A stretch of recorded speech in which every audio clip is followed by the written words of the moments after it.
One sunny day, a honeybee was merrily buzzing through an orchard when she stopped to collect nectar from a mystery apple blossom. She passed that pollen along to a honeycrisp tree, and months later, the sugar bee apple was born. Naturally sweet, with layered notes of caramel, honey, molasses, and the perfect crunch. The world has embraced the sugar bee apple, a pure delight for snacking and baking. Download our new free recipe book and find a store near you at hellosugarbee.com. Sugar bee apples, from bee to you.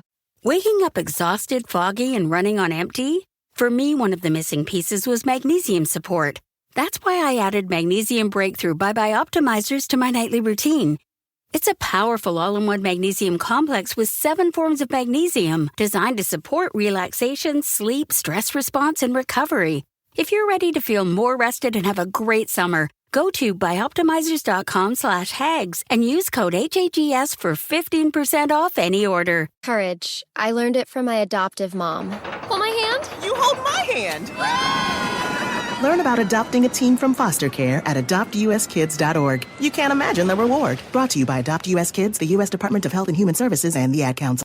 Hey, weirdos, I'm Ash. And I'm Alaina. And this is Morbid.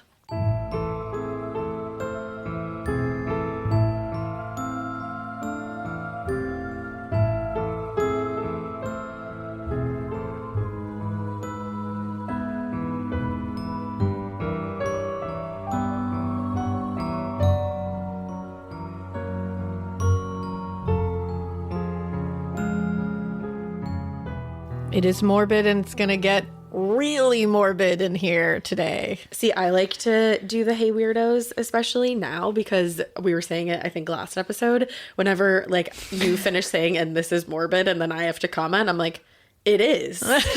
Every time. It is. We're both like, yeah. It is. That's all I got to say. But today it really is, because we are starting what is going to be a 4-part series on Jack the Ripper. All right, wait. 4-part series? So, you know me. You know Alaina's relationship with brevity. You know me. This case, like, just sucked me right in. I have about 5 or 6 books to share with you guys already, and I'm not even done. I'm going to try to keep it to 4 just so that you don't get like an entire month of Jack the Ripper, which I don't know if anybody would be down for. Like, I could do like an entire like season about this if I really wanted to. I feel like some people would definitely be down, but I think my psyche and others like who share the psyche that I have would be like, please stop trying to break me physically and mentally. And I feel like, Albert Fish was 4. Everybody reached their breaking point at that point, I think, and it was a nice reprieve when it was done. 4 for these ones is the sweet spot. Yeah. So with that being said, are you just gonna like yeet yourself right into it? Yeah, we're gonna yeet right into it. The first one. Have you ever even said yeet before? Hold on a second. Have I? I feel like I have. I feel as though I've never felt this much happiness in my life, though. Wow. I don't think you've said yeet before. I don't know. Let us know. Have I said yeet before? I feel alive, so let's go. Well, whatever I can do to make you happy, Yeah. Now we get into this. Well, I know. I was gonna say sorry about what's coming next.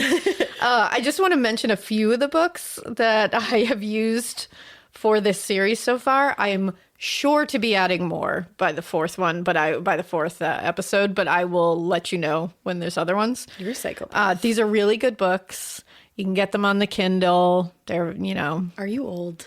Yeah, The Kindle.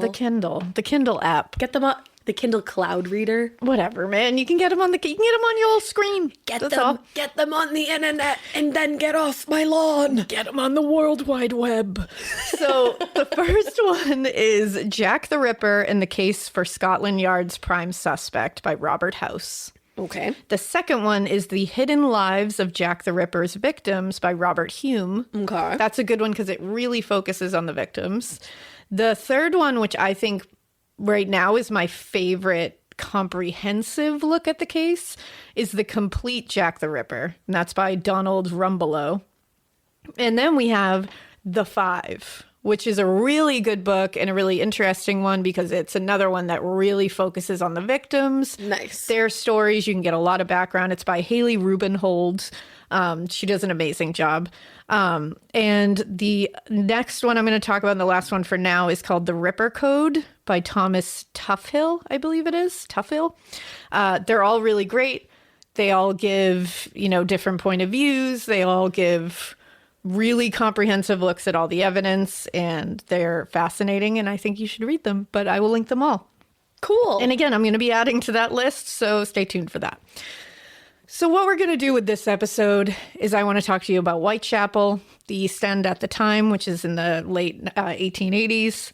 We're going to talk about workhouses because a lot of these women were spending a lot of their time in workhouses, and it gets mentioned a lot, and you should know what those are. We're going to talk about the first victim. We're going to be talking about Mary Ann Nichols, or Polly Nichols, as she was known. We're going to talk about some of the victims that they thought, are still thought to this day, although I don't really think so. They thought may have been pre-Ripper victims, like what they call the canonical five, which are the ones that most people know their names. But they think that a lot of people try to connect a lot of other cases to this, which I'm sure there was more than 5. I'm sure there could be some. I wouldn't say I'm positive there's more than 5. Yeah. But I could see that being a possibility. It's entirely possible that there's more outside of the canonical 5. But I don't think the 2 that I'm going to, or maybe 3 that I'm going to present to you are in any way connected. I just want you to know that they happened, that they were talked about to be connected to this case, and they kind of influenced how they looked at a lot of it. Okay. So in this one, we'll be covering that one for sure canonical victim, that first one, going through the background, all that. So here we go. Okay. Let's talk about Whitechapel, the East End at the time. Ooh. So the East End of London was not great at the time. I was going to say, I'm already cold and I need a rain jacket. Not great. And some mace. I was going to say, honestly, the weather is the very least of your problems. Yeah. The very least. The West End at the time was where the wealthy elite were hanging. And it seemed that the East End was just kind of left to suffer, basically. It's always the Upper West Side. Yeah. Or the Upper East Side, you hear, but it doesn't really work here. Which one was Gossip Girl? As soon as I Probably said that, the Upper East Side, I would think. I think it was. I don't know, though. Not here. So in these times, the East End, there was rampant crime, violence, homelessness. There was alcoholism was a widespread issue, drug use, disease. It was, there were kids running around with no shoes on, no clothes on, barely fed. Jeez. Till the middle of the night when, parents would be stumbling home from pubs and whatever else they were doing. It was just wild. It was dank and it was bleak. It was. Actually, an English author, Arthur Morrison, wrote that the East End was, quote, an evil plexus of slums that hide human creeping things. That's a writer. Which, whoa. That's a writer right there. What a, beautifully crafted sentence. That's just what a statement to put on one place. It's just yep, this is what that is. That's the blanket statement of Whitechapel. It's unfortunate because Whitechapel was right at the center of the East End, and it was where crime was just normal and just constant. It was also dark, and I don't mean dark. It was very dark, emotionally, and just it was dark, but physically it was dark. It was only lit by sparse street lamps. So think about how dark those alleyways and streets were. We don't recognize, a lot of us, we don't recognize how dark it can get outside. Yeah. Until you're outside of suburban areas and heavily populated areas. If you go out to, going out to the Berkshires or something. Or where upstate New York. And you're out in a cabin in the woods, that's when you see dark. That's when you know what dark is. And these people were living in it constantly. Oh, yeah. I remember going to Maine for the first time when I was little and being oh, this is the dark that people are scared of. I get it now. I don't know dark. Yeah. There were tenement homes where many, many, many families would cram together in one room to live and sleep. There were workhouses, like I mentioned. We're going to talk about those later. I'm going to explain all about those. And there were also doss houses where poor and homeless could pay a few pence for a bed for a night. In a survey done by Charles Booth that covered the years between 1886 to 1903, which is the Ripper murders happened in 1988. They started in. So this covers that time period. 1888, excuse me. I will say 1988 probably a million times. I do that anytime I have a case from the 1800s. I don't know why. My brain just won't say it. But he found that 22% of people in Whitechapel were living below the poverty line, and another 13% were living and struggling to survive, quote, where a decent life was not imaginable. There were families, like I said, living in one room with people suffering from every disease you can imagine, like smallpox, tuberculosis, all manner of things. Kids, like I said, were running around barefoot, sometimes nude because clothing was a luxury many couldn't afford. They lived in, and this is awful, they lived in literally like beds that were covered in black beetles and cockroaches, and rats would run all over everything because they were never cleaned. Because these, like all these lodging houses, they were like, yep, there's a bed.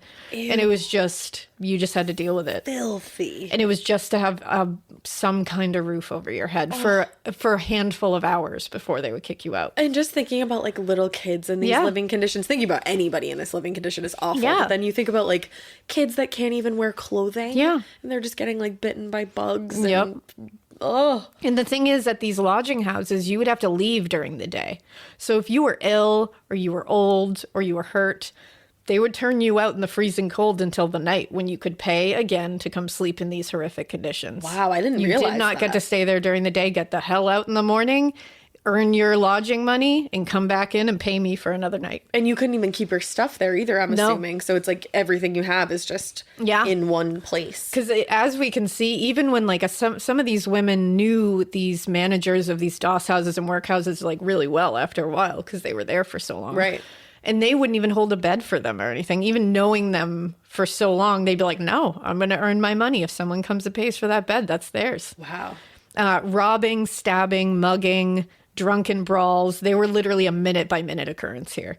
It was mayhem. There were streets here where police wouldn't go down or they would only walk in groups. Police. Wow. Yeah. Thomas Arnold, the police superintendent of H Division in the 1880s, said, quote, there can be no doubt whatever that vice in its worst form exists in Whitechapel. Yeah, I would say so. One sunny day, a honeybee was merrily buzzing through an orchard when she stopped to collect nectar from a mystery apple blossom. She passed that pollen along to a honeycrisp tree, and months later, the sugar bee apple was born. Naturally sweet, with layered notes of caramel, honey, molasses, and the perfect crunch. The world has embraced the sugar bee apple, a pure delight for snacking and baking. Download our new free recipe book and find a store near you at hellosugarbee.com. Sugar bee apples, from bee to you. Waking up exhausted, foggy, and running on empty? For me, one of the missing pieces was magnesium support. That's why I added Magnesium Breakthrough Bye Optimizers to my nightly routine. It's a powerful all-in-one magnesium complex with 7 forms of magnesium designed to support relaxation, sleep, stress response, and recovery. If you're ready to feel more rested and have a great summer, go to byoptimizers.com/hags and use code HAGS for 15% off any order.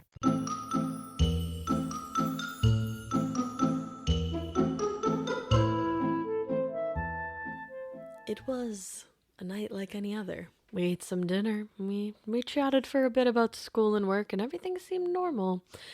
And then suddenly, I was gone. But they didn't need to worry. I was just off, scoring some quality time with my best fiends. Others may wonder about your mysterious disappearances, but if you're having as much fun as I was with best fiends, then it's no secret why you go and you sneak off and play. I'm on a space level of best fiends, and you'll only get that if you watch the show that comes from.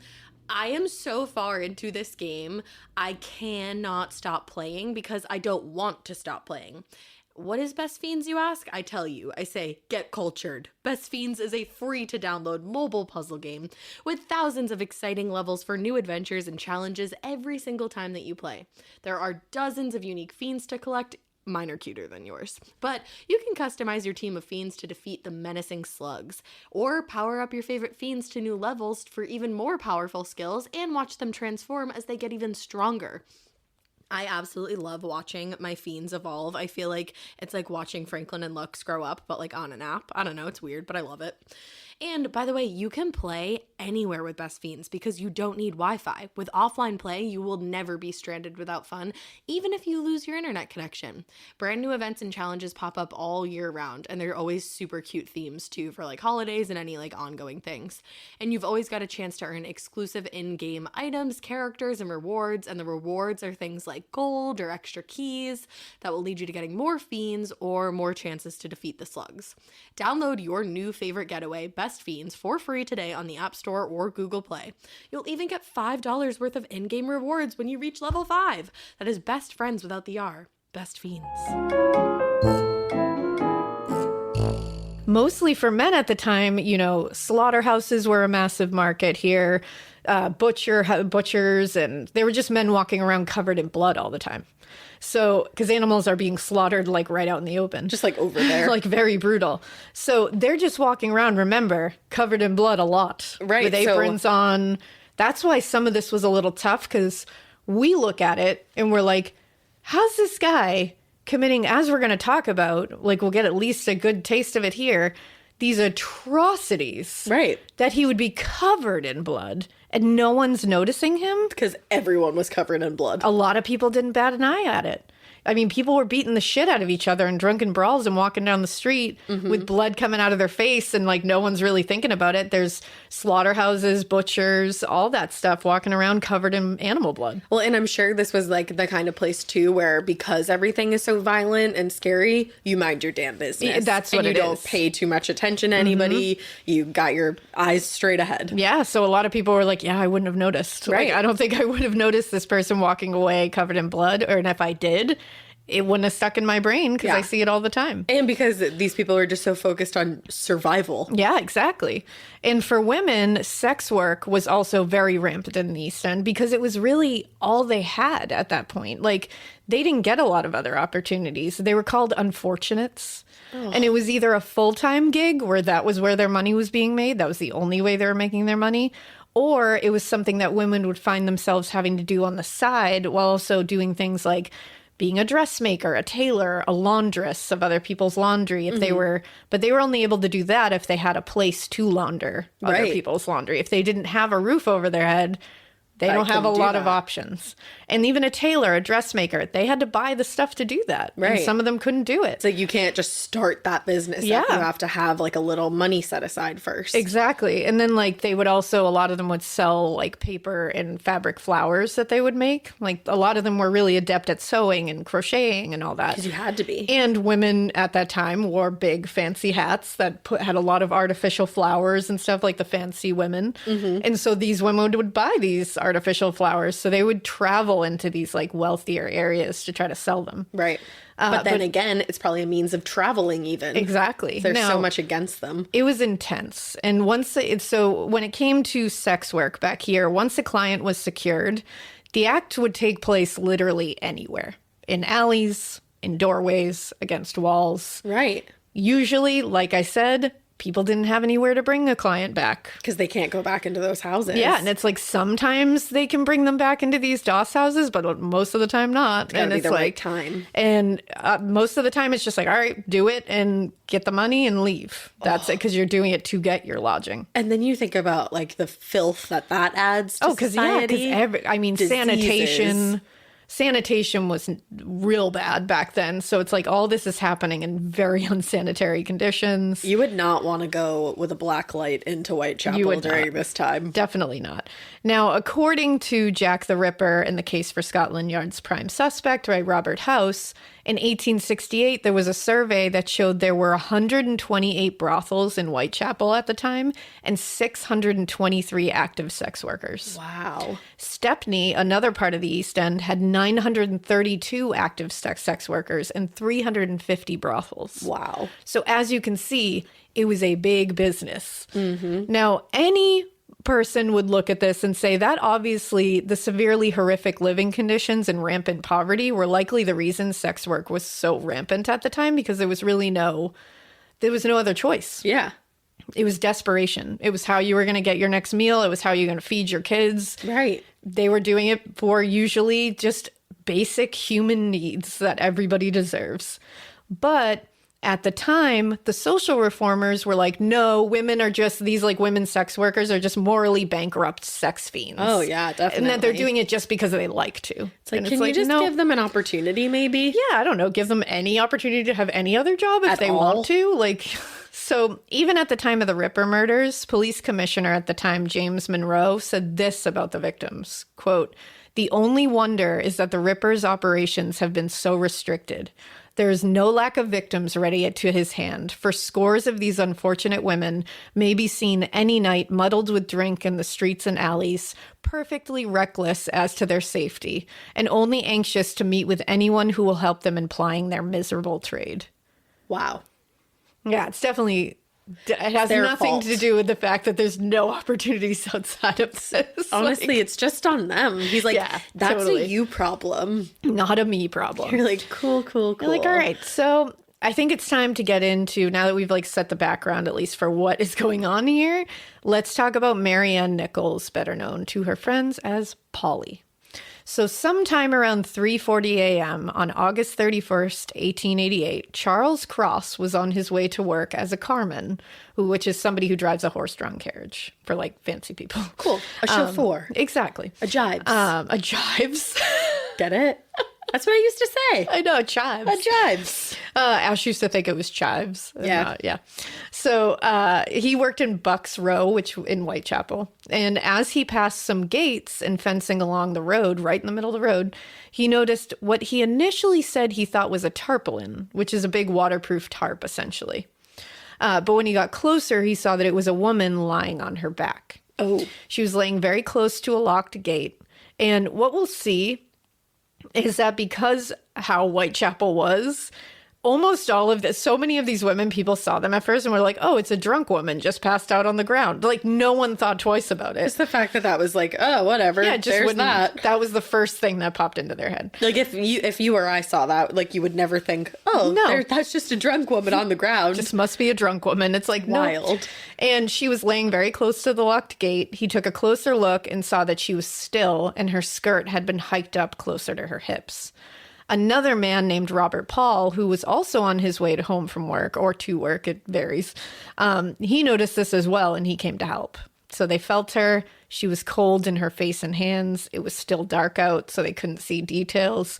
Paul immediately said, he was like, by the way she was positioned and her skirt was hiked up, I was worried she had been raped. So he said he pulled her skirt down to cover her. Oh. Because he was like, I just didn't want to leave her out in the open like that. And they ran to grab a police officer. Now at 3:45 a.m., PC John Neal, which is police constable, he was walking his beat through Buck's Row in Whitechapel when he came across this woman in the street as well. At this time, Paul and Cross had found PC George Misen and had told him what they had seen. He went straight to the scene as well, and he met PC Neal there. So PC Neal sent another police officer who showed up at the scene for Dr. Reese Welf Lewin, I think it's Llewellyn, to come. Okay. There was usually just like one doctor that they would go and have come for this. He arrived very close to 4 a.m. on the scene. At this time, workers from the surrounding butcher shops and other shops were coming on scene as well because everything's opening up. People are going to work. All of a sudden, they're seeing this crowd. Mm-hmm. It was clear to the doctor, Dr. Llewellyn, that this woman's throat had been cut deeply from ear to ear. Oh, man. In fact, there were 2 distinct slashes to her throat. One that was 8 inches long and cut so deep that it cut the vertebrae. Jesus. All the tissues and vessels had been savaged in her throat. Later, he made very sure to state that he was completely sure that her injuries were in no way self-inflicted.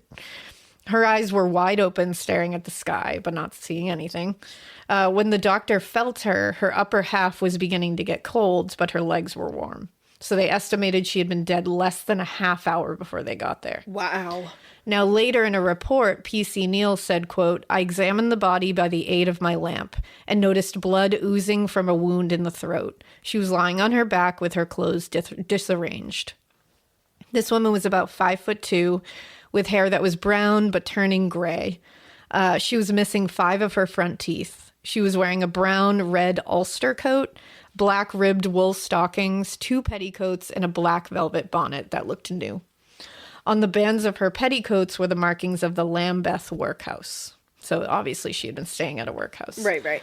With the Lambeth workhouse markings on her petticoats, they decided to look there first to try to identify this woman. It was someone from the Lambeth workhouse, a friend Polly had made while living there, named Mary Ann Monk, who came down to the morgue and identified the body as that of Mary Ann or Polly Nichols. So Polly was born August 26, 1845. At the time of her death, she would have been around 42 years old. Her father, Edward Walker, was a blacksmith, and her mother's name was Caroline, and she was a laundress. Her mother died when she was young, and so did her younger brother, Frederick, who died when he was only 2 years old. Oh. This was very common back then. Yeah. Kids did not last past 2 around this area. I mean, think about the conditions we're talking about here. Just disease alone. She was one of 3 children with 2 brothers, Edward, who was older, and Frederick, who was younger. At 19, she married her husband, William Nichols. He was a Fleet Street printer for Messer Perkins Bacon and Company in 1864. He worked there where they printed books, postage stamps, anything that needed to be printed, they printed. At one point, the couple lived with her father for, I think it was like 12 years they lived with him. And during this time, they had the first of what would later be 5 children together, ranging in ages from 8 to 21 at the time of her death. Luckily, after a lot of hustling in the printing business, they were able to afford their own home in 1876, where they were accepted to live in the Peabody buildings, which were a new set of tenement housing units. And they were pretty upscale. They looked really nice. They only accepted working class people of high moral character. Okay. Now they lived together in okay harmony. You know, whatever, for a while with their children. At one point, a widow moved in next door to them with her adult daughter, Rosetta, who had separated from her husband recently. Mm-hmm. Rosetta helped with the kids while Polly was pregnant. And I bet she did. Yeah, there were rumblings that William took a liking to Rosetta, and Polly noticed. After their child Eliza was born in 1876, Polly began drinking gin, and the couple started fighting a lot. Yeah, gin will do that. Gin became her poison of choice. Now, there were several times when Polly would leave, but she went to live with her father for a while, and then she returned back to William in 1877. Again, the fighting continued until she walked out again while very pregnant and ended up at Lambeth Workhouse for the first time. Oh, no. She spent some time there working towards the end of her pregnancy, but once she was reaching that end of her pregnancy, she was worried she would be separated from her baby. Yeah. If she stayed there. So she went back to William. And again, we're going to get into workhouses for sure because her fears were not unfounded that she might be separated from her baby. Ugh. In 1879, she gave birth to a son, Henry, but things turned sour again with William when they started fighting over his possible infidelity at this point. Things got really bad between them, and she just packed and left all her children, including baby Henry, with William. Oh, no. So she just up and left. Which is you want to be mad at that, but at the same time, it's where was she going to take all these kids? It's a hard one to judge, and that's why I'm not going to judge it. Exactly. Because it's my initial thing is how could you ever leave your kids? Because I don't get it. No. But I also didn't live in that time. Exactly. So I'm not going to say that I understood it. I'm not going to say I get what was going through her head. I just, that's it. Dire straits. It is. This is everything that happens in the story of Jack the Ripper boils down to desperation and hopelessness, which is really sad. But you know what? In her desperation, like we said, she went to stay at Lambeth Workhouse again. This is a good time to get into exactly what a workhouse was and how they came to be. So it's important because many of the Ripper victims, like I said, were bouncing between these establishments, doss houses, lodging houses, or they had at least spent time in one of these workhouses. Now, in 1834 in England, a law referred to as the Poor Law was introduced. This law was introduced as a way to help and bring poverty-stricken people back into work and hopefully housing with the creation of workhouses. It was supposed to be sort of a leg up. That's what they were advertising it as. But it was proposed as the only way to get aid if you found yourself poverty-stricken. Otherwise, You get nothing. Yikes. So it was built on desperation. Already, the power dynamic is fucked here. Mm-hmm. With this law, workhouses would be established where poverty-stricken people could be housed, clothed, and fed. But in return, they would work extremely hard doing manual labor. Things like breaking stones and shit. Why the fuck did they need people to break stones? Breaking them up into like gravel, literally. Oh. Children could also be put to work. Oh. One common thing that they would make workhouse inmates do as work was bone crushing. What? They would have to manually crush the bones of dead horses, cats, dogs, all to use as fertilizer. What? There were a ton of rumors that there were grave robbing happening as well, and that these people were unwillingly crushing human remains as well. What the fuck? These workhouses were feared and avoided by many. You don't say. They were sometimes referred to as prisons for the poor, and mistreatment was rampant. That's what it sounds like. It literally sounds worse than prison. Yeah, families would be pulled apart and forced to live in different parts of the workhouse. They had to wear uniforms and basically eat prison slop.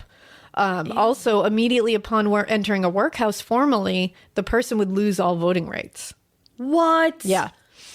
These workhouses were mandatorily set up in different parishes around, and these parishes were formed and broken up into unions for this. The unions would meet, and what they called unions, they would meet, and all of the parishes in that union would help decide what kind of facility they intended to use. Intended to build, excuse me. For example, how many inmates would be housed in a particular workhouse? Each union was assigned a guardian of that particular workhouse parish, and these guardians were supposed to visit the workhouses and make sure everything was up to code and that the conditions were not terrible. Totally. So what I found was a particular crazy scandal involving workhouses around this time. It was the Andover workhouse scandal. And it changed the way that workhouses run. For good? Or yeah. Okay. It was run by what was referred to as a master of the house. This one was run by Colin McDougall, who was a sadist, I would say. Because that's the thing. I was just going to say, as soon as you give somebody the title of master of the house, look out. Yeah. Never give somebody the title of master. Too much. Yeah, too much. Just not going to work out. He intentionally treated the poor like shit, and he actually took the food intended for his workhouse and just gave it to his own house. What? Like he would just feed his own family with that food. He was violent. He liked watching poor people suffer. He also refused to allow guardians to come into the workhouse for a time, citing some loophole in the law that he was able to get away with it. Really? Yeah. Later sexual assault accusations were lodged against him. Knew that was coming. And soon it was clear that people living in this particular workhouse were so starving that they were skin and bones. He was literally starving them all. Then rumors began to swirl that people would fight for the job of bone crushing in this particular workhouse just so they could eat the marrow from the bones and pick the rotting flesh off of them to eat. So this is a prison camp. They were that hungry. This is literally a prison camp. This was confirmed. Wow. A man named Hugh Munday, who was he was a magistrate and member of the overseers on the Andover board. He actually testified that this was true when he investigated it. He testified under oath, and I quote, "When a beef bone or chine bone was turned out of the heap, there was a scramble for it, described like a parcel of dogs, and the man who got it was obliged to run away and hide it until he had an opportunity of eating the marrow. One man fetched 2 bones, which he had eaten that very morning in wet ashes. A portion of muscle, very offensive, was adhering to the ends of the bone. The med said that it was a considerable time before they could make up their minds to do so, but after they had once taken to it, they preferred that description of labor to any other because they could get bones to pick." Wow. This got everything moving. Because they were like, oh, this is not okay. Like the thought of people doing this, like, and being described as like a pack of animals. Yeah. Fighting. One sunny day, a honeybee was merrily buzzing through an orchard when she stopped to collect nectar from a mystery apple blossom. She passed that pollen along to a honeycrisp tree, and months later, the sugar bee apple was born. Naturally sweet, with layered notes of caramel, honey, molasses, and the perfect crunch. The world has embraced the sugar bee apple, a pure delight for snacking and baking. Download our new free recipe book and find a store near you at hellosugarbee.com. Sugar bee apples, from bee to you. Waking up exhausted, foggy, and running on empty? For me, one of the missing pieces was magnesium support. That's why I added Magnesium Breakthrough Bye Bye Optimizers to my nightly routine. It's a powerful all-in-one magnesium complex with 7 forms of magnesium designed to support relaxation, sleep, stress response, and recovery. If you're ready to feel more rested and have a great summer, go to byoptimizers.com/hags and use code HAGS for 15% off any order. For bones to crush so that they can hide some to eat the marrow and the rotting flesh off like of. fighting for sustenance. Yes.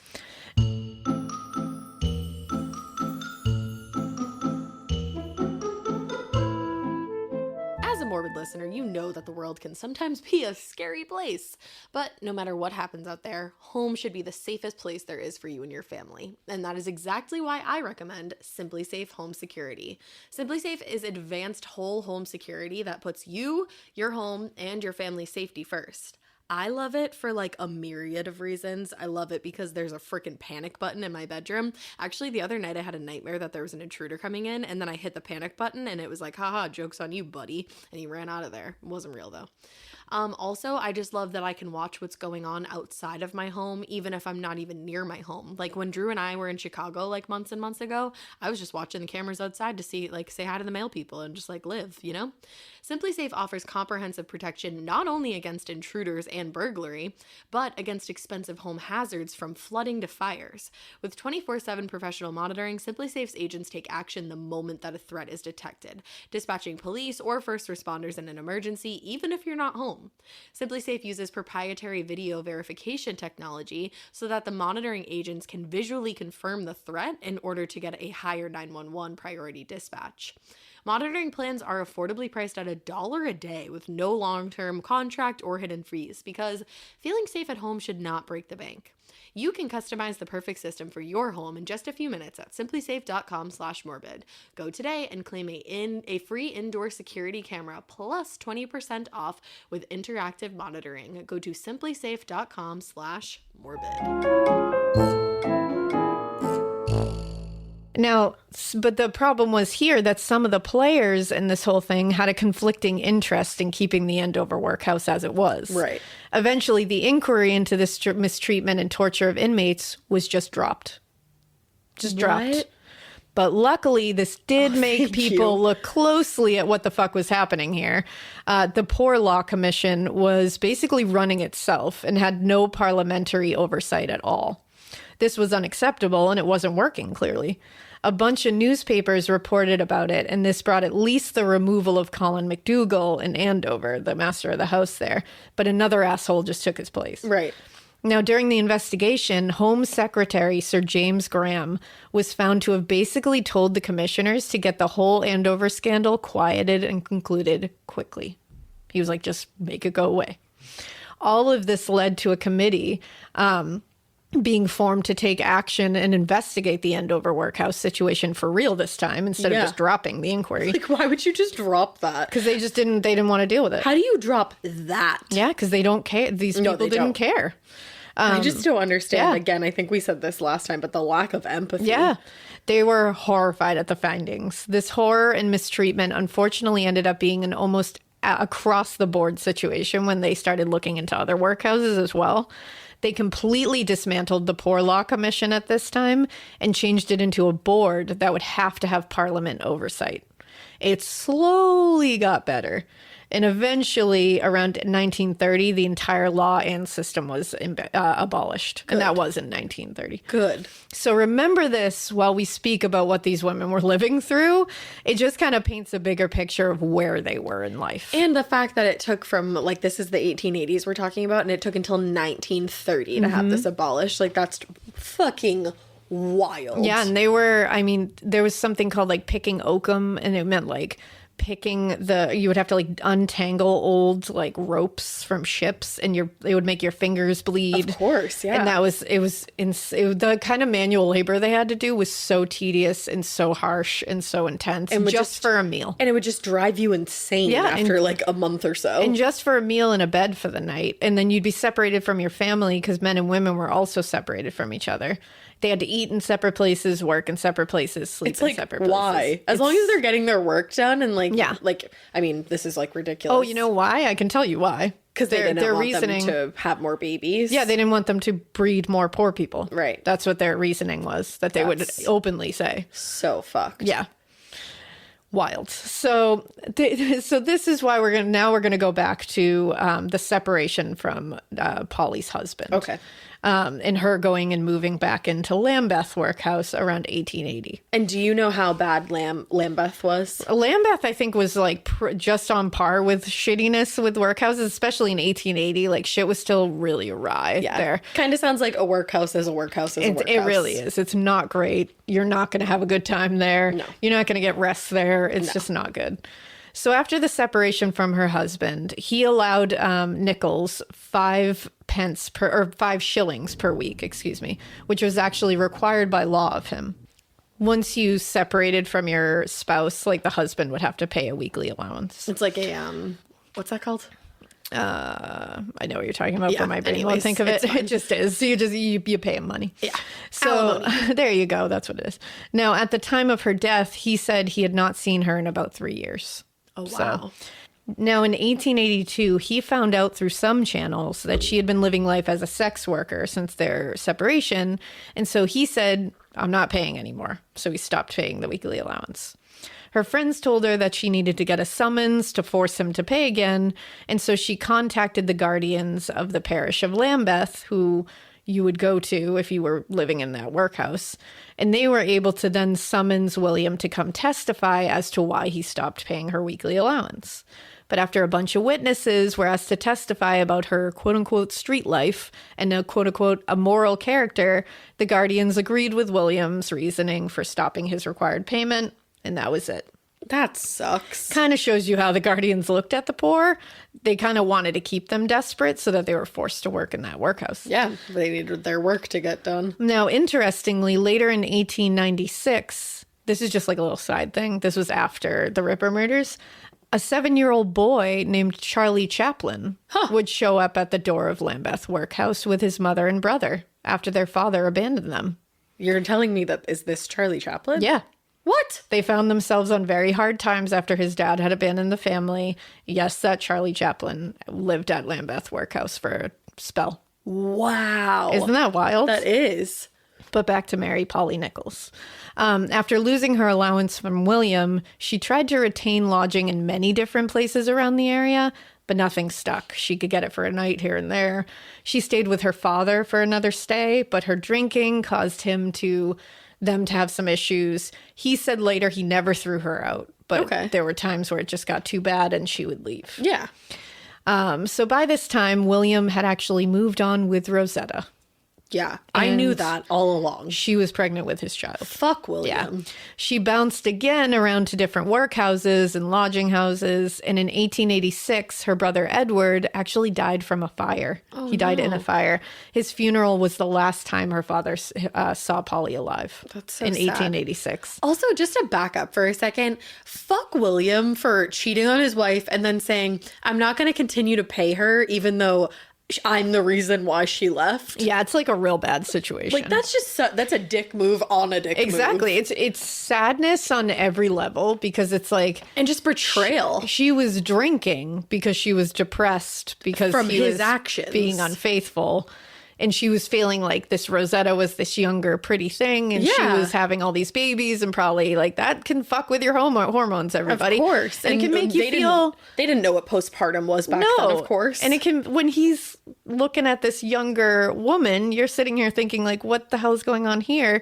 She starts drinking. It's bad decision making on every level in everybody's corner. I mean, turning to drinking in that scenario is not the right choice. Of course but not. It happened and there were circumstances that led to it. And it's just, it's just bad choices. It just sounds every like single arena of this whole story. Well, and it just sounds like he was gaslighting the shit out of her. Yeah, it's bad. It's just bad scenarios. And it's mean. It's just really bad. So in 1887, she had been kicked out of a living situation she had for a little bit of a time with a man named Thomas Drew. They had lived together for a little bit, but she started drinking again. He got tired of it and kicked her out. It was October, but she had to sleep outside in Trafalgar Square, which is where a lot of them had to huddle together to sleep. After a bit of time there, on October 29th, 1887, a bunch of people were arrested in the square. I found an article in the People's newspaper from the time listed them under the headline Trafalgar Square Vagrants, and said Nichols and 5 men and 2 other women were arrested there and charged with, quote, sleeping in the open air and wandering without visible means. Yeah, because they don't have anywhere to go because your city sucks. They got through the others. So they got through to the others, and they say that most of them agreed to go to workhouses, or they had somewhere work-like to be, so they were let go after they arrested them. But Nichols is stated in the article to be, quote, the worst woman in the square, and labeled, quote, very disorderly. Oh, man. She was, however, released on her own recognizance. She went before the magistrate and was let off with a warning, but was forced to go back to Lambeth Workhouse. Oh. So she went back to her old stomping ground at Lambeth, but only lasted 10 days before being kicked out of there. Oh, my goodness. As we'll see, a lot of these women are very feisty. Very fiery women. They had to be. Well, that's what I was going to say. It sounds like they didn't have a choice. There's a lot of getting kicked out of places. There's a lot of brawling. There's a lot of real tough lifestyle because they had to. Because it's fighting to stay alive. Yeah. Now, here's another interesting tidbit. We're going to be full of those during this. I mean, gotta. It's an interesting time. So at this time, rooms for lodging were anywhere from 6 to 7 pence, usually. Like, that's what you would pay for one room for one night. Damn. And you had to share with multiple other people. And like I said before, you left the next morning. But there were a couple of things you could do if you paid less than that, and they were pretty awful. For 1 pence... homeless people could enter some lodging houses and sit on a bench all night, but they were not allowed to sleep. You could sit up and awake on a bench all night. Why can't they just sleep on the bench? Like, why? Yeah. That's the dumbest shit. For 2 pence, they could do something called a 2-penny hangover, which meant you could sit on the bench in a row next to other 2-pencers, like a whole row of them, and they would string a rope in front of all of you, and you could hang over that rope to sleep. But you could only sleep if you were slung over that rope. What the fuck is history? And a lot of people think the term hangover came from that. Oh, yeah, I mean, that makes sense. So for 4 pence, there were things called coffins that you could sleep in. Legit, you slept in a wooden box with a tarp over it. What the fuck? And it would have a ton of bugs and shit in it. It was because it was not protected from the elements. It was just like in a wooden box as essentially a coffin. So those are the choices you would have. And also just like the mind games like how that just fucks with your brain. It is. It's a lot of mind games. It's a lot of sadness at this time. There was just a lot of sadness. It's like psychological warfare. Yeah. So after getting kicked out of Lambeth again after those 10 days, Polly bounced around again, ended up sleeping in the square outside again in December. Oh no, Polly. And then she finally stumbled into Mitcham Workhouse in Holborn on January 4th, 1888.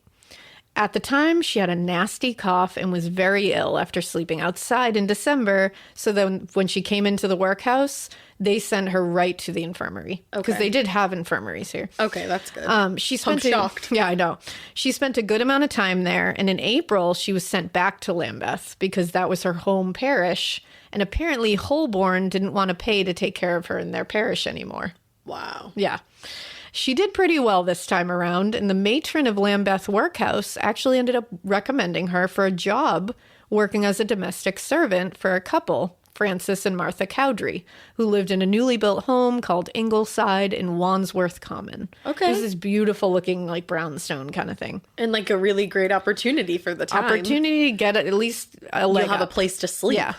On May 12th, 1888, she left Lambeth and took this opportunity. So Martha and Francis, according to her, she wrote letters to her father explaining this, were very kind to her. Good. They were good people. I'm getting excited and I know what happens. And it's like a really bad ending. But they expected her to work very hard.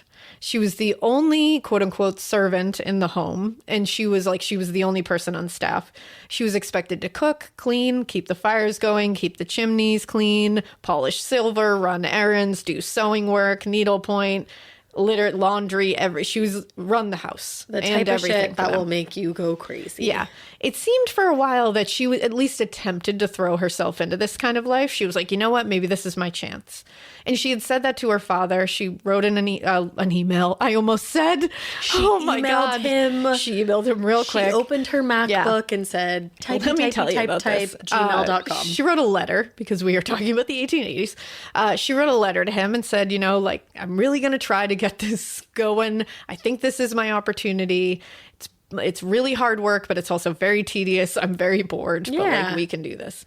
And again, it was hard work, but it was looked at as honest work. And she was looking, I'm going to get myself up in the ranks of society. Unfortunately, this life was not for Polly.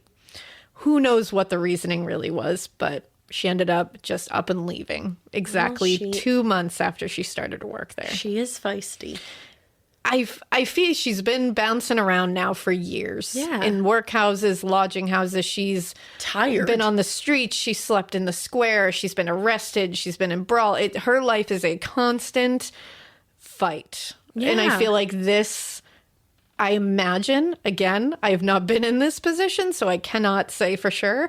I imagine after you have gotten used to that kind of fight or flight existence, settling to this and doing the same thing each day and every day and then just sitting by yourself too. Yeah.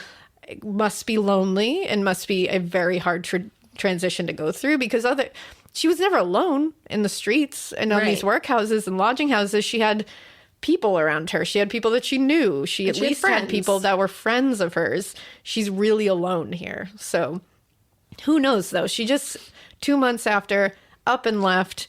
Unfortunately, she left with stolen linens that were valued at over 300 pounds today. Damn. Mrs. Cowdery immediately reported her to Lambeth Workhouse because, after all, they recommended her and she now made them look bad. She took the linens, immediately pawned them, and she used the money for gin. She said, na, na, na, na, na, na, na, yeah. sheets of Egyptian cotton. You won't get that because you've never seen Uptown Girls. No, I definitely don't know what that is, but there you go. Yeah. That's what she did.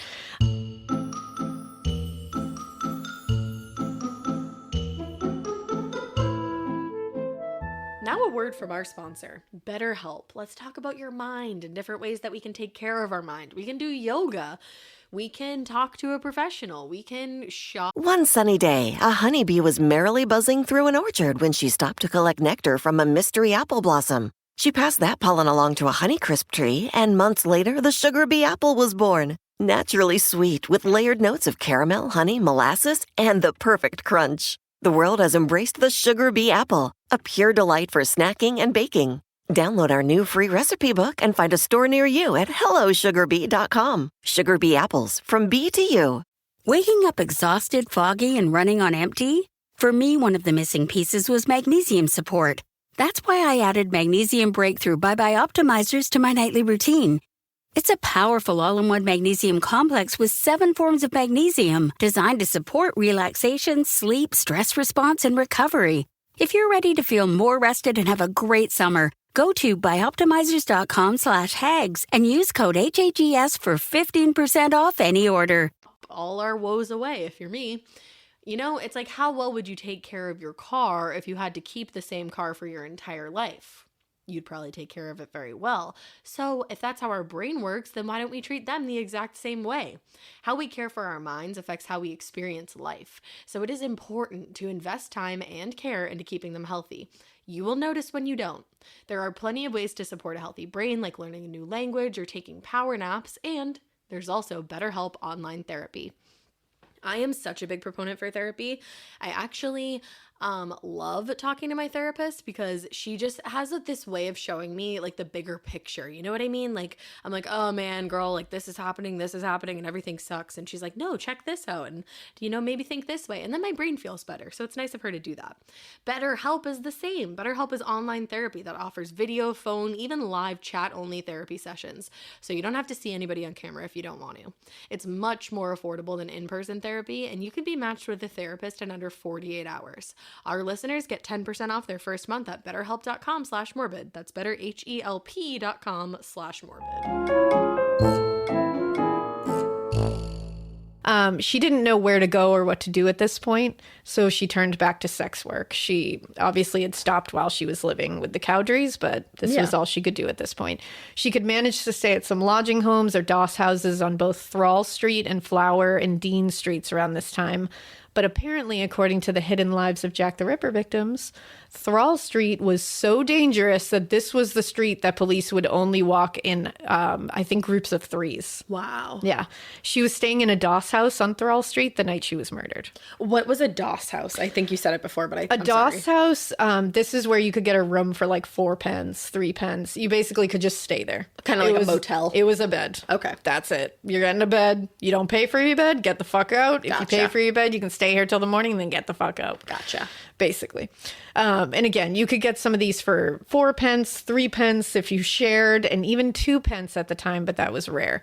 These were not you getting a room. It was you getting a bed. Yeah. It's like a shelter. It was literally like a hostel kind of thing. Yeah. Like we're all staying in the same kind of, but like a really gnarly hostel. Yikes. You would all be staying in the same room. It was rough.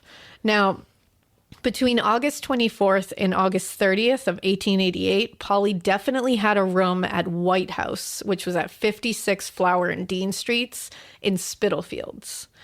This area was a place where people were servicing clients in alleyways and doorways right in the open. People, like the Spitalfields are very known. People were openly robbing passerbys and stabbings were an everyday occurrence. The streets around it were called things like Blood Alley and Do As You Please Street. For real? Yep. At this time, she was sharing a room at 18 Thrall Street in Spitalfields with a woman named Ellen Holland. Okay. Now, August 30th, 1888, witnesses saw Polly leaving the Frying Pan, which was a pub that a lot of people frequented at the time. She left around 12:30 a.m. And at 1:30-ish in the morning, witnesses saw her try to enter the doss house that she had been staying at, but the owner said no way because she didn't have her 4 pence. Oh. And again, she'd been staying there for a while, but they did not give you you didn't have any chances. Yeah.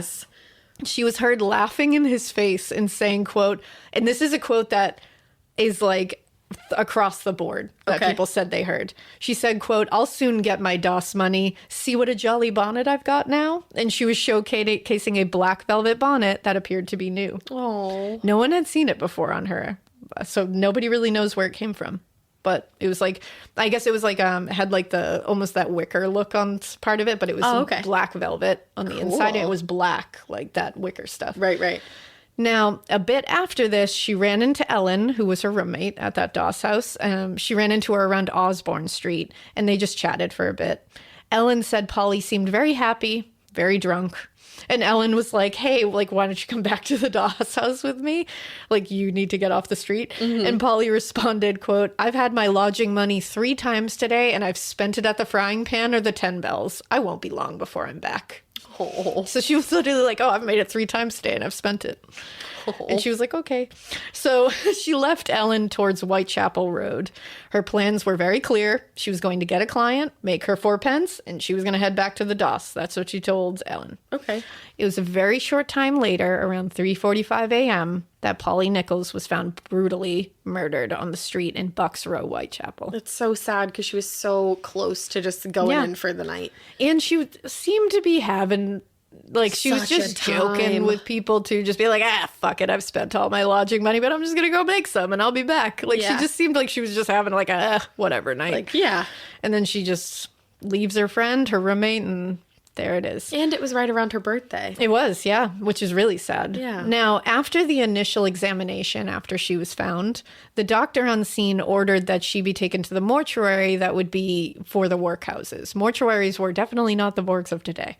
So they waited, and they left her there before, they just left her in the open, before summoning 2 workhouse inmates, quote unquote. That's what they would call workhouse people. So it was prison.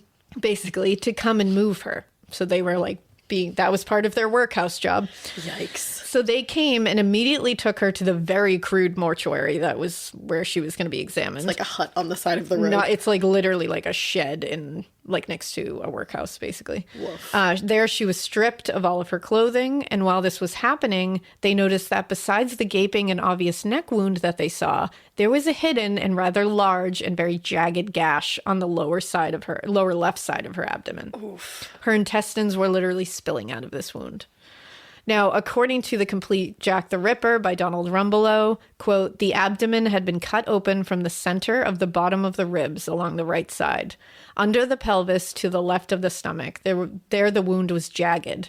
The omentum, or fatty membrane, which covers the front of the stomach, was cut in several places. And there were 2 small stab wounds on the vagina. Ooh. Just a warning for all 4 of these. There's a lot of shit that you're going to hear in these. They are gruesome. They are graphic. I'm going to give it all to you, so just know that ahead of time. There's a lot of, like, you know, what appears to be sexual mutilation and brutality, so just so you know. Jack the Ripper had a lot of issues. Yeah, obviously. There were several incisions made in her abdomen. Many of them were very deep. When she was moved to take off her clothing, they saw that blood had soaked her clothes and the pavement beneath her. Immediately, they thought that this weapon was a blade around 6 to 8 inches long, and they believed it could have been something like a shoemaker's knife. Marianne Monk, who was Polly's friend who identified her, was also the one who connected police with Polly's father and husband. She was like, you should probably let them know. Yeah. Now, William, her estranged husband, came right down to the mortuary, and witnesses said when he laid eyes on her, he was silent and just stunned for a while. I bet he felt a little guilty. Well, and after a long time, he said, quote, seeing you as you are now, I forgive you for what you have done to me. He then turned and said to the doctors, well, there is no mistake about it. It has come to a sad end at last. Okay. Which is sad. It seems like it's a sad... you know, you just like look at this and you're like, both of you are just sad. Yeah, and like you screwed each other over. It was a toxic relationship that began as not a toxic relationship, and that's sad. Yeah. And I think it was like... It's like you both had the best of intentions, but it really didn't end that way. They say the road to hell is paved with good intentions. Exactly. Now, this case was already flummoxing because she was laid right out in the open and also right under the windows of 2 women who were Mrs. Green and Mrs. Purkis, who were both home, and at least one of them was awake at the time of the murder. Damn. And nobody heard anything.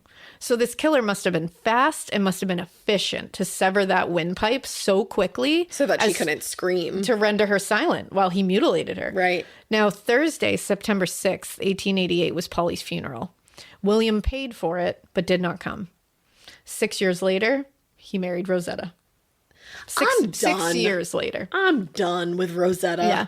I mean, 6 years later, at least, he didn't just, like, run out and marry her, but, like, that's a thing. That is a thing. That is a thing.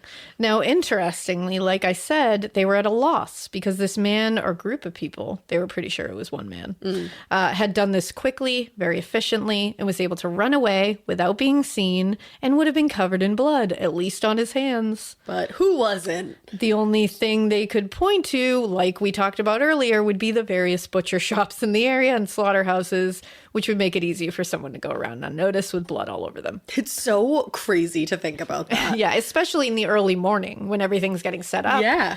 Of course they would be covered in it. They're all setting up, yeah. Exactly. So, yeah, it's a little weird, but, you know. It's a lot weird. It's a little weird. Don't keep it that weird. But we have a couple of other murder victims that I mentioned before Marianne Nichols, that made investigators quirk their eyebrows a bit and wonder if they were connected. So what a lot of people who look into this case say is they believe there are 11 murders that people end up trying to connect together. I didn't realize there was 11. Yeah, they try to form those together with the canonical 5, and this is one of them.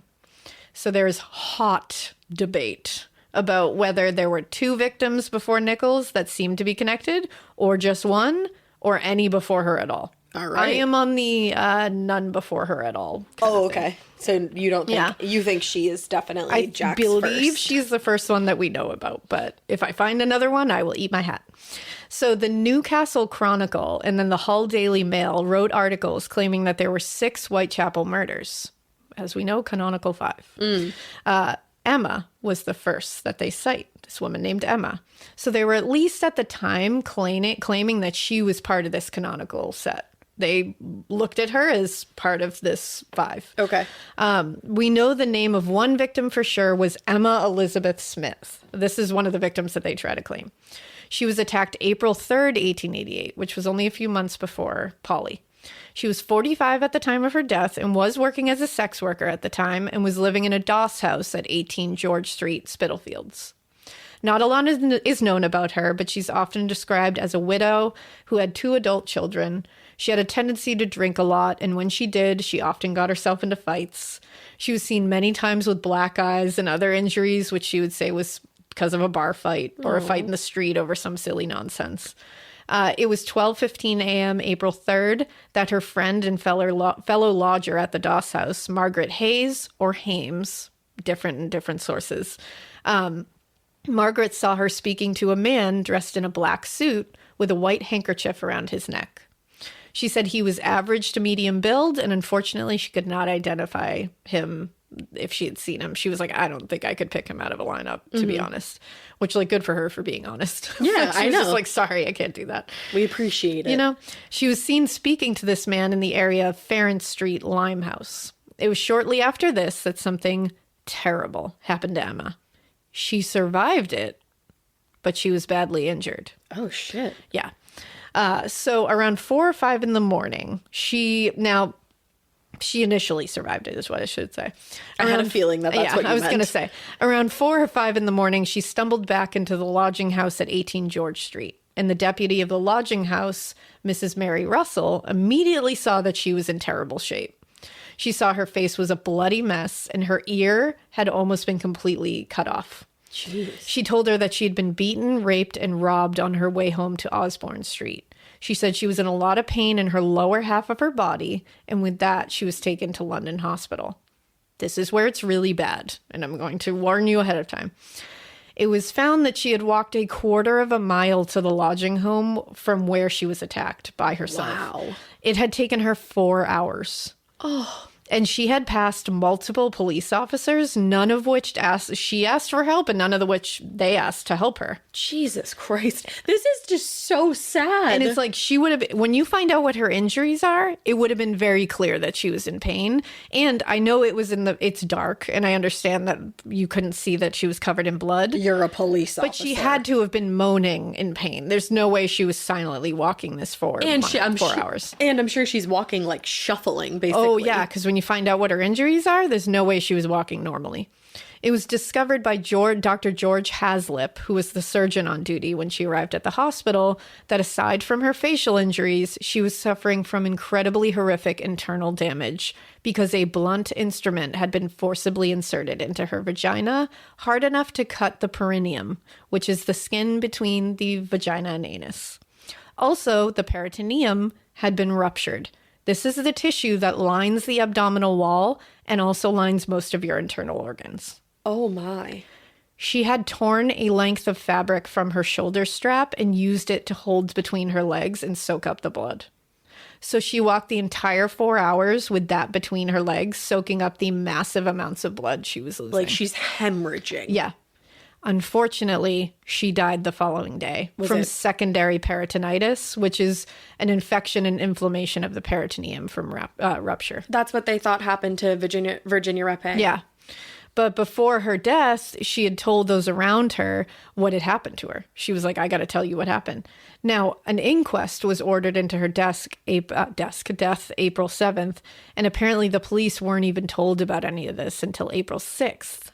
So they didn't hear about this crime that had been committed against her until after. Right. So they already lost a ton of investigation time. Right. Now, according to the inquest, of which the transcript was posted in the Times in April 1888, Mr. Wynne E. Baxter, the East Middlesex coroner, held an inquiry on Saturday, the 7th of April, at the London Hospital, and it says, respecting the death of Emma Elizabeth Smith, age 45, a widow, lately living at 18 George Street, Spitalfields, who, it is alleged, had been murdered.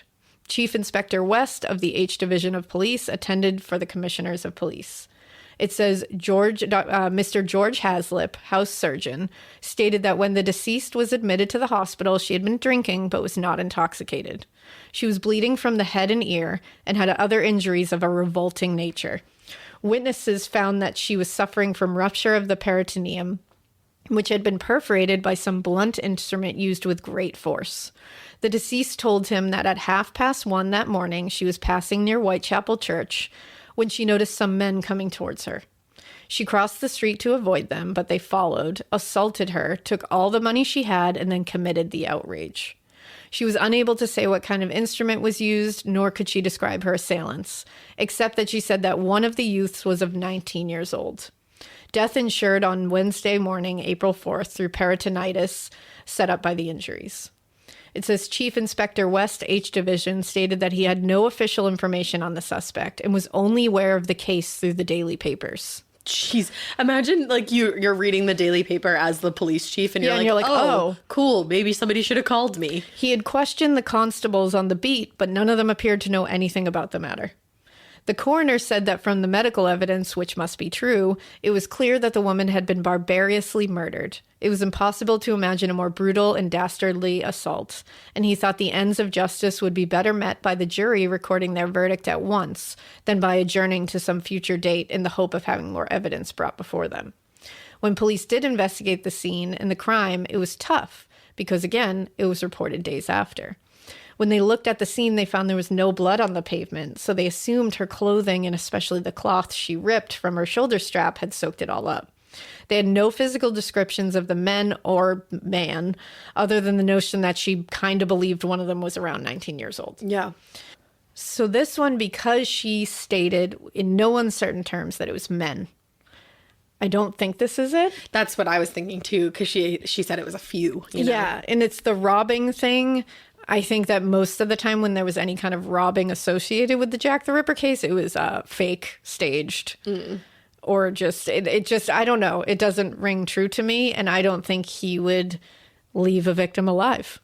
Yeah, I don't think he would have taken that chance. Yeah, I don't, he's too efficient, and he's too quick. He's too, as we'll see, most of these, some of them are done in under 15 minutes. Right. I mean, and he severs the windpipe. He severs the windpipe so no noise happens and so that you bleed out. He wants that carotid artery done so that he can just do he likes to do the mutilations post-mortem. So I don't think it fits. I don't think so either. I don't think Jack the Ripper is men. I think it's a man. From what I know, I agree as well. That's just me. And I don't know, it's just like an entirely different attack. Yeah, that's the thing. It just doesn't feel the same to me. But I mean, that's just my opinion. Now, there is one mythical type case that doesn't really have a name attached to it. It's like an unknown victim. And this is before Emma's murder, around October or Christmas in 1887. So the year before. I love that they're like, maybe Halloween, maybe Christmas. Well, because we don't even know if this happened. It might just be a total mythical thing. It's just like a rumor. But I had to look into it because it is mentioned so often that I was like, there has to be something here. One sunny day, a honeybee was merrily buzzing through an orchard when she stopped to collect nectar from a mystery apple blossom. She passed that pollen along to a honeycrisp tree, and months later, the sugar bee apple was born. Naturally sweet, with layered notes of caramel, honey, molasses, and the perfect crunch. The world has embraced the sugar bee apple, a pure delight for snacking and baking. Download our new free recipe book and find a store near you at hellosugarbee.com. Sugar bee apples, from bee to you. Waking up exhausted, foggy, and running on empty? For me, one of the missing pieces was magnesium support. That's why I added Magnesium Breakthrough Bye Optimizers to my nightly routine. It's a powerful all-in-one magnesium complex with 7 forms of magnesium designed to support relaxation, sleep, stress response, and recovery. If you're ready to feel more rested and have a great summer, go to byoptimizers.com/hags and use code HAGS for 15% off any order.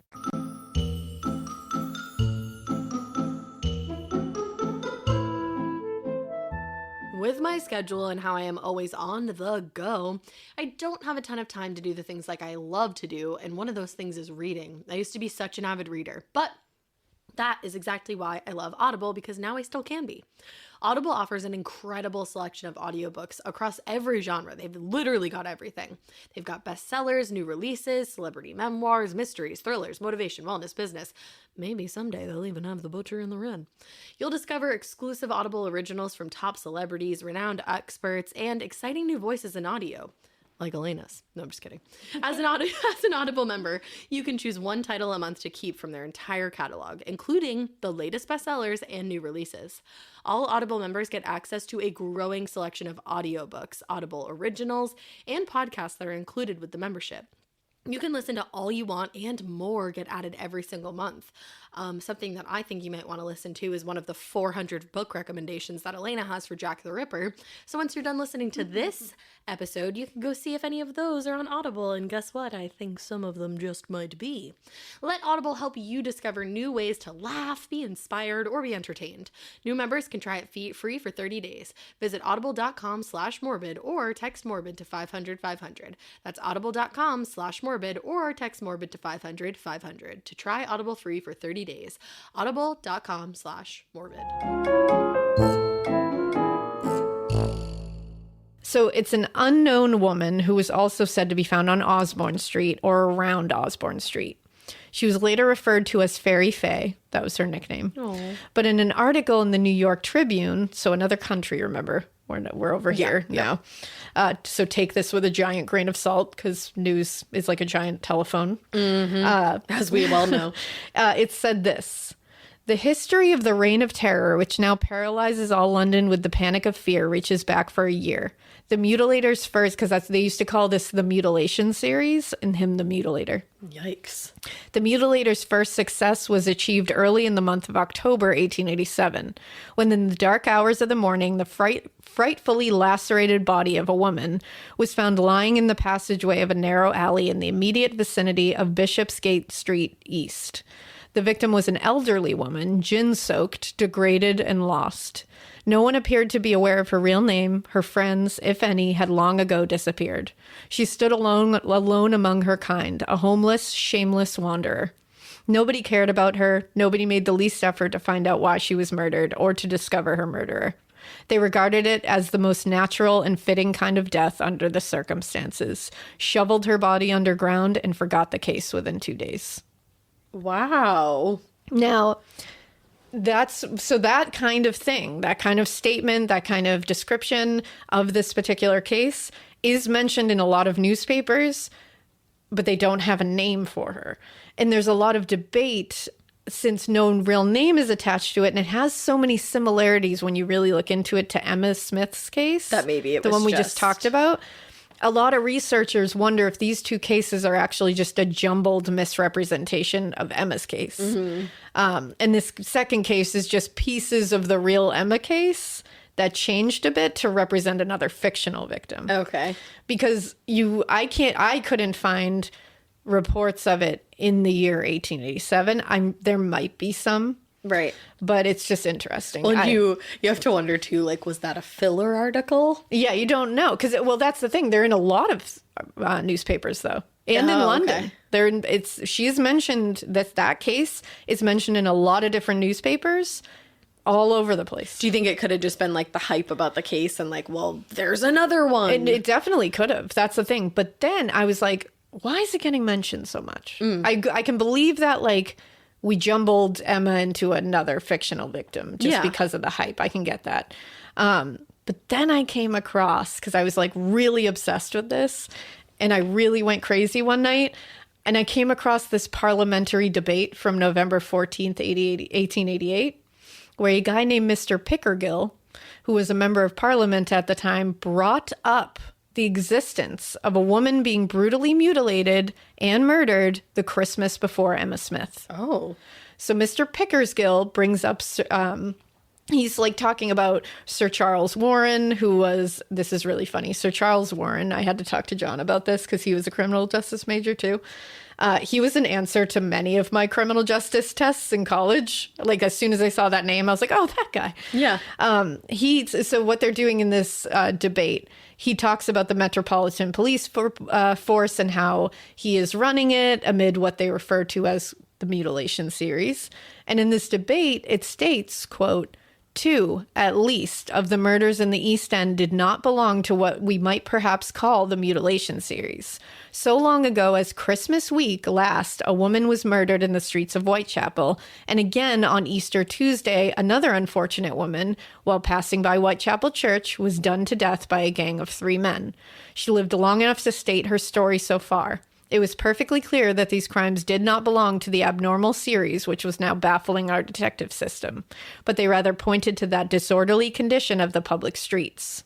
So this, to me, this is a member of parliament in 1888 talking about Emma and talking about one other case that happened sometime around Christmas the year before. Yeah, that's a valuable source. Feels like he's mentioning that Fairy Fae.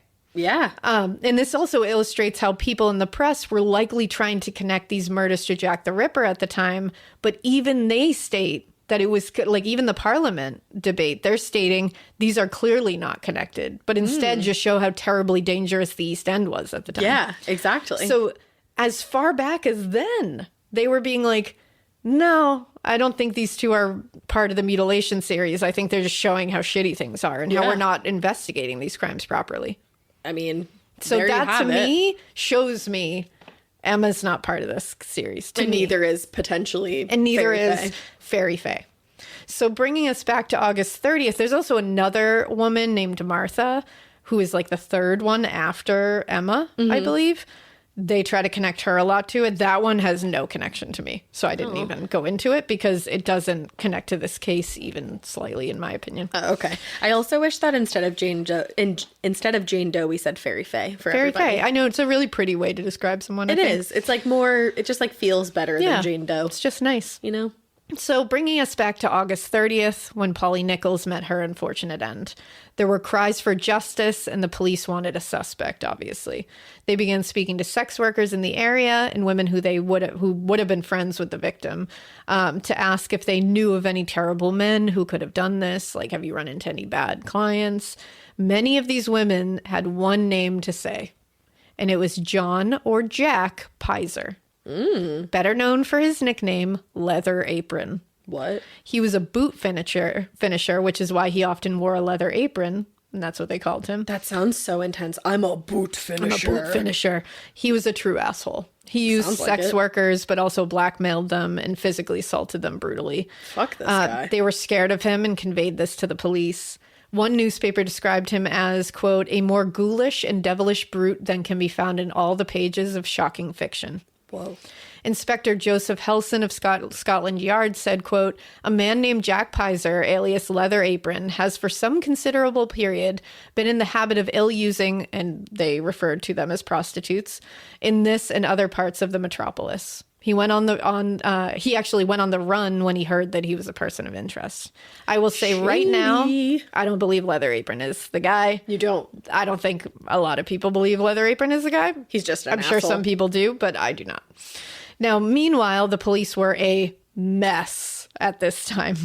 In August 1888, the head of the Criminal Investigation Department of the Metropolitan Police Force resigned right before Nichols was killed. Oh. So it was right before she was killed. Not good. The Criminal Investigation Department, or CID, were run by detective inspectors, and their job was to investigate crimes that had already occurred, as opposed to the other side of the Metropolitan Police Force, which the police constables patrolling beats were there to prevent crime from happening in the first place. So one side was preventing crime, the other side was we deal with it after it happens.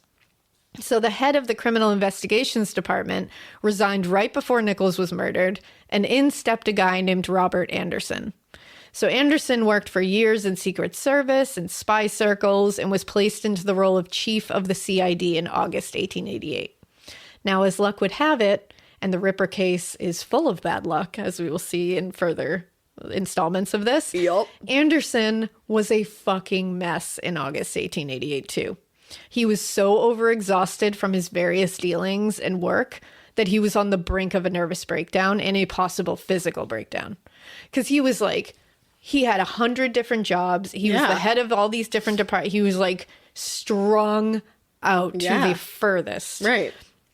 So it got so bad that his doctor at this time told him, you need to take a couple of weeks off and rest, or like they were literally like, you need to separate from your work for 2 full weeks or you may die. Like literally, you might die. So he listened. It's like it's exhaustion. Yeah, he listened and he left for Switzerland to take a vacation for 2 weeks. Perfect place to go when you're on the brink of a mental collapse. Go to Switzerland. Head to Switzerland. He left on September 7th. So now the new head of the Criminal Investigations Department in charge of investigating this heinous crime and whether it was the work of a killer who'd strike again is in Switzerland. Great. And the day after he leaves, another murder occurred. No, and that's where we're going to leave you for part 1. All right. With the head of the the Criminal Investigations Department in Switzerland on a doctor-ordered holiday so he doesn't die from stress. Hoo-wee. What did they say in Hannah Montana? Ye doggy. I was going to say, I do not know. Yeah, I wasn't asking you. You should have known that. I wasn't asking you. You don't know. Oh my goodness, dude. So that is that's the beginning of Jack the Ripper. We are going to talk about Annie Chapman next, Elizabeth Stride, and Catherine Eddowes. We're going to get into it. And I think hopefully if this is 4 parts, the 4th part will be us going deep into suspects and theories and all that. So don't worry. We're going to take the time on that. But yeah, that's our first victim.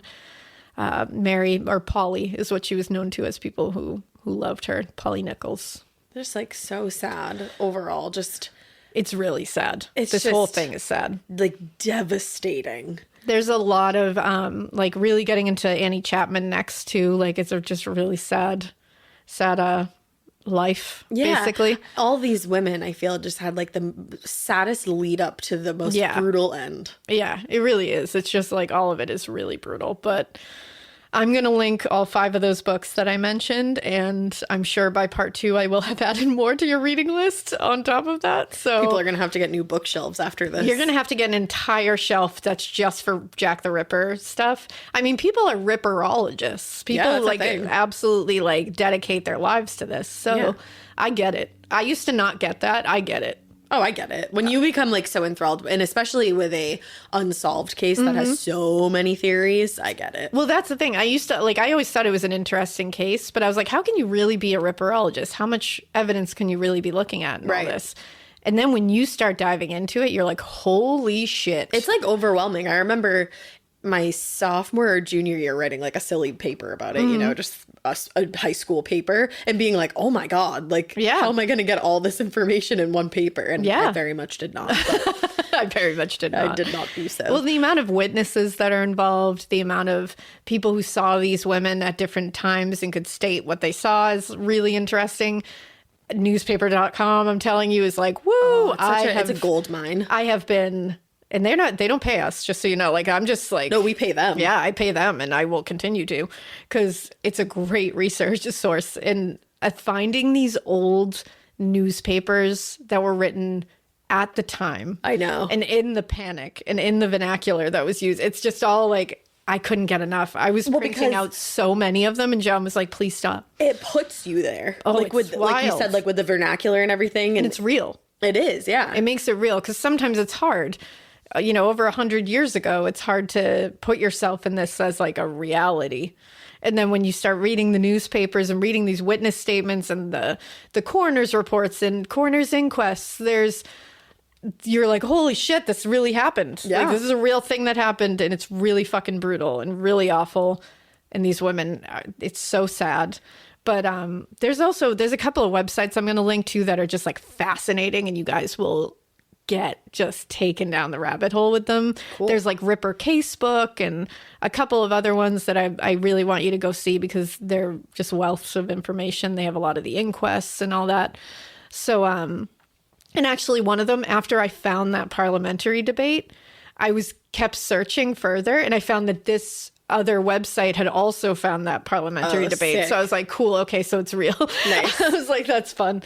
But yeah, I'll link all of those, link all the books, and get ready, because it's going to get worse and worse. Yeah. I apologize. So in the meantime, we do hope that you keep listening. And we hope you keep it weird. But not so weird as Whitechapel in 1880, baby.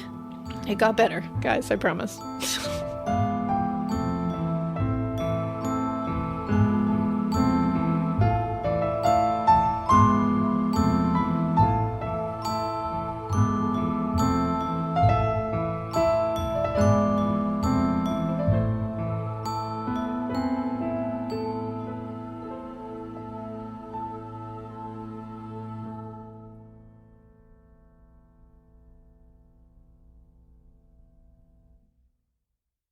Waking up exhausted, foggy, and running on empty? For me, one of the missing pieces was magnesium support. That's why I added Magnesium Breakthrough Bye Optimizers to my nightly routine. It's a powerful all-in-one magnesium complex with 7 forms of magnesium designed to support relaxation, sleep, stress response, and recovery. If you're ready to feel more rested and have a great summer, go to byoptimizers.com/hags and use code HAGS for 15% off any order. I like things my way, my coffee, my schedule, and my treatment. So I talked to my doctor about self-injecting with the Vyvgart Hytrulo pre-filled syringe, which contains efgartigimod alpha and hyaluronidase QVFC. It's injected under your skin, subcutaneously. It means I can inject in my space, on my time. It's my treatment, my way. Visit VyvgartMyWay.com. That's VYVGART myway.com. And talk to your doctor about Vyvgart Hytrulo, brought to you by Argenx.